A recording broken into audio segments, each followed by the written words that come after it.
ఇప్పుడు మరో ఎన్నో ప్రయత్నాలు చేశాడు, కానీ ఏమైనా అప్పగించగలిగాడా? ఏమీ అప్పగించలేదు. అలాగే బిలాము శపిద్దామని అనుకున్నాడు, కానీ అది తన వల్ల అయ్యిందా? అవ్వలేదు.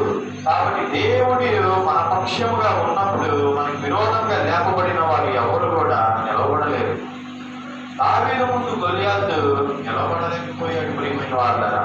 అలాగే మనము వెడల్పు గోడలోనికి వచ్చిన మనము, దేవుడిలోనికి వచ్చిన మన మీద, సంఘముగా లోకంలో నుండి పిలువబడిన మన మీద ఎవరు కూడా ఏం చేయలేరు, విరోధిగా జీవించలేరు. మనకి ఒకవేళ విరోధిగా జీవించిన వారు మన మీద విజయము సాధించలేరు. ఎందుకంటే దేవుడు మన పక్షంగా ఉండగా మనకి విరోధి ఎవరు అని లేఖనము తెలియపరుస్తుంది. కాబట్టి మనకి ఎవరు విరోధి ఉన్న వాళ్ళని ఫలించలేదు అని తెలుసుకోవాల్సిందిగా కోరుకుంటున్నాను.